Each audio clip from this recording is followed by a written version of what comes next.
이전 동영상에서 언어 결정론이라는 이론에 대해서 설명했는데요. 이번 동영상에서 다시 한번 간략하게 소개하도록 하겠습니다.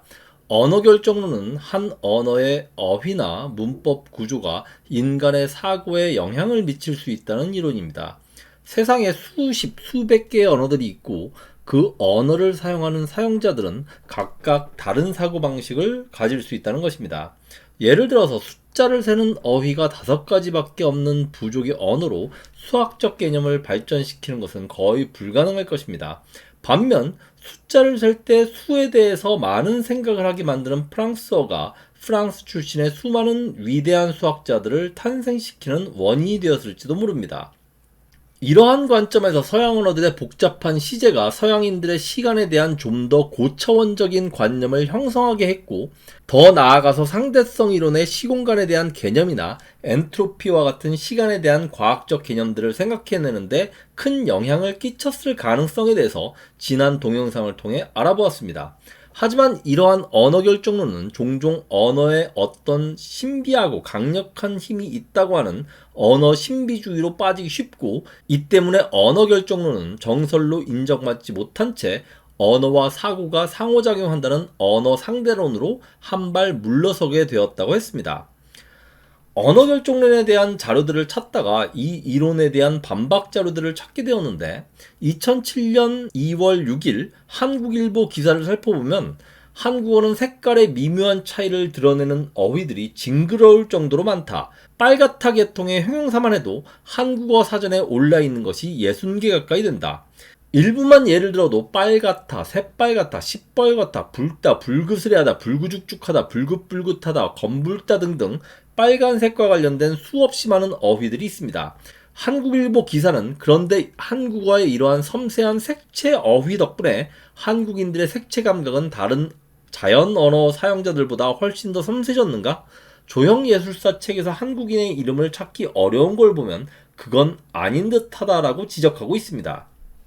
우리는 빨간, 말간, 시뻘건, 불구죽죽한 또 많이 있잖아요, 그치? 이건 여담인데 어떤 유명한 영어 선생님이 인터넷 강의에서 한국인들이 노벨 문학상을 타지 못하는 이유에 대해서 한국어를 번역할 때 이러한 한국인들의 다양한 의성어, 의태어들을 외국어와 다 표현하지 못하기 때문이라고 주장한 것이 화제가 된 적이 있습니다. 그러니까 한국어의 빨갛다를 표현하는 여러 가지 다양한 표현들을 영어를 비롯한 외국어가 이를 살려서 표현할 수 없다는 것이죠. 제가 개인적으로 이 강의를 보고 굉장히 놀랐는데, 영어 선생님이 빨갛다를 표현하는 영어의 어휘를 레드 하나밖에 모른다는 사실이 정말 놀라웠습니다. 빨간색을 나타내는 영어 어휘들은 레드 이외에도 크림슨, 카디널, 스칼렛, 버건디, 블러디, 라스베리, 머룬, 마젠타 등등 엄청나게 많은 어휘들이 있습니다. 특히 미용 화장품 부문으로 가면 립스틱색을 표현하는 수없이 많은 다양한 색깔들이 있습니다. 그리고 이러한 색깔 구분들은 대단히 구체적입니다. 무슨 말이냐면 이러한 빨간색 계통의 색깔들을 보고 한국어로 어떤 것이 빨갛다인지 새빨갛다인지 시뻘겋다인지 불구죽죽하다인지 불그스레하다인지 구분할 수 있나요? 하지만 립스틱 색상의 정통한 여성분들은 이 비슷비슷해 보이는 색깔들을 보고 어떤 여자가 어떤 립스틱을 발랐는지 어렵지 않게 구분합니다. 또한 포토샵과 같은 프로그램을 써본 분들은 잘 아시겠지만 서양의 색채 구분은 RGB 값을 통해 색상을 256가지로 아주 자세히 구분합니다.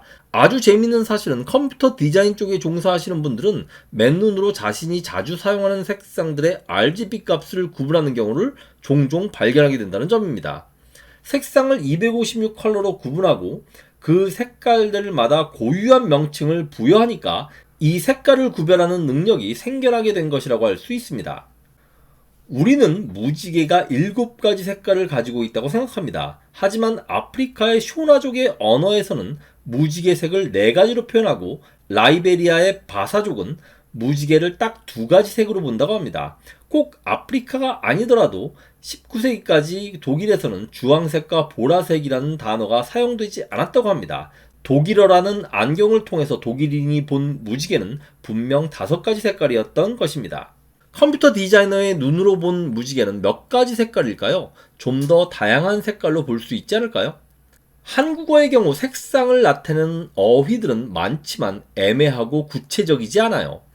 반면 영어의 경우 색상을 나타내는 어휘들이 많고 의미하는 색상과 정확하게 일치합니다. 그렇기 때문에 색채에 대한 감각이 발전할 수 있는 것이라고 생각합니다.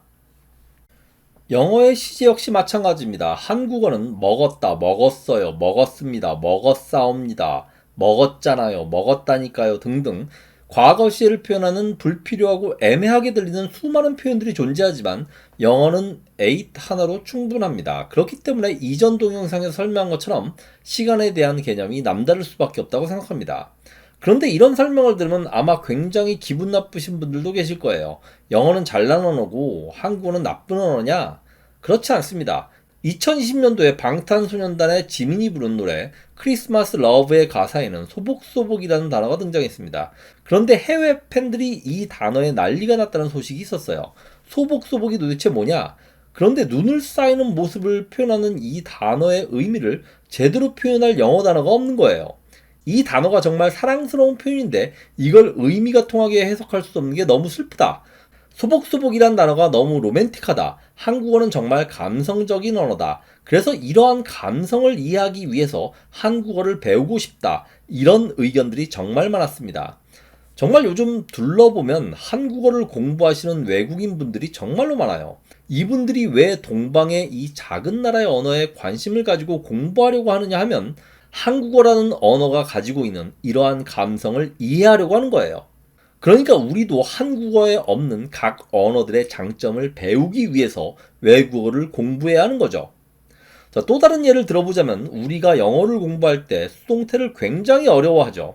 왜냐하면 한국어는 수동태 표현을 대단히 싫어하기 때문입니다. 한국어는 수동 표현을 써야 할 상황에서도 그냥 능동태를 쓰는 경우가 엄청나게 많아요. 예를 들어서 사진 찍지 마, 나 사진 찍는 거 싫어해. 이 표현을 한번 보도록 하죠. 여기서 내가 사진을 찍는 건가요? 아니면 다른 사람이 내 사진을 찍는 건가요? 내가 직접 카메라를 들고 사진을 찍는 것이 아니라 사진이 찍혀지는 것이죠.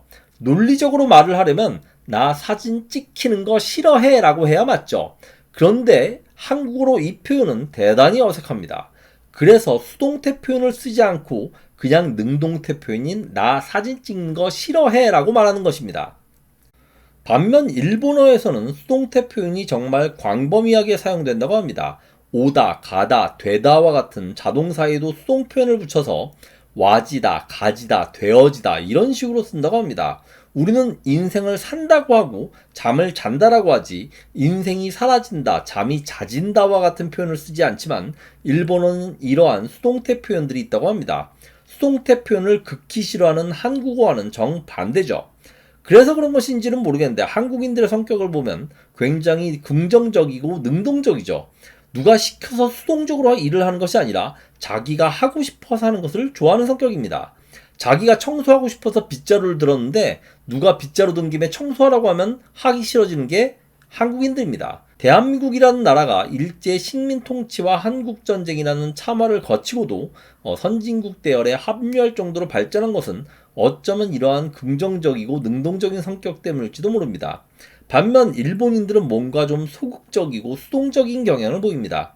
대인관계나 사회생활에서 자신을 드러내기 싫어하는 일본인들 개인들의 특성도 그렇고 전 세계적으로 이메일이나 메신저 등을 이용한 업무 처리가 보편화된 현 시대에도 여전히 팩스 사용을 고집하는 일본 사회의 모습을 보면 적극적이고 능동적인 성격으로 보기는 좀 힘들어 보입니다. 물론 모든 한국인들이 다 능동적이고 모든 일본인들이 다 수동적인 것은 아닙니다. 하지만 각 나라의 전반적인 개인들의 성격이나 사회적 분위기가 그런 경향을 띠고 있다고 알려져 있죠. 그런데 이러한 각 나라 사람들과 사회의 성격이 그들의 언어에도 반영되어 있는 것은 참 신기한 일입니다. 물론 사용하는 언어로 인해 그 언어 사용자들이 그러한 성격을 가지게 된 것일 수도 있죠. 이전 동영상에 이어서 다시 한번 강조하지만 언어 결정론이 언어 신비주의로 빠지는 것은 분명 경계해야 합니다. 하지만 한 언어의 성격과 그 언어 사용자들의 성격이 이렇게 일치하는 여러 증거들을 볼 때 언어가 인간의 사고에 영향을 줄 수 있다고 하는 언어 결정론 또는 언어 상대론은 상당히 설득력이 있어 보입니다. 철학자 비트겐슈타인은 내 언어의 한계가 곧 나의 세계의 한계이다라고 말했고, 마르틴 하이데거는 인간은 자신이 언어를 형성하고 주인인 양 행세하지만 사실은 언어가 인간의 주인으로 군림하고 있다라고 말했습니다. 빌헬름 폰 훔볼트 역시 각각의 언어는 나름의 세계관을 가지고 있으며 외국어를 습득하는 것은 서로 다른 세계관을 흡수하는 것이다 라고 말했습니다. 이러한 서양 철학자들의 통찰력은 언어가 인간의 사고에 얼마나 큰 영향을 미치는지를 뒷받침하고 있습니다. 세계의 각 언어들은 모두 고유한 장점들과 단점들을 가지고 있습니다. 제가 개인적으로 영어 공용화론에 반대하는 이유가 바로 이것 때문입니다. 한국의 모국어를 영어로 하자고 주장하는 영어 공용화론은 수많은 부작용을 낳게 될 가능성이 크지만 그 중에서도 가장 큰 문제는 한국어도 굉장히 큰 장점을 가지고 있는 언어인데 그 장점을 잃어버리게 될 것이기 때문입니다. 샤를마뉴 대지가 말한 것처럼 다른 언어를 배우는 것은 두 번째 영혼을 갖는 것과 마찬가지입니다. 두 번째 영혼을 갖게 되었다고 해서 첫 번째 영혼을 버려야 할 필요는 없는 것입니다. 그 어떤 언어도 다른 언어보다 우월하거나 열등하지 않습니다.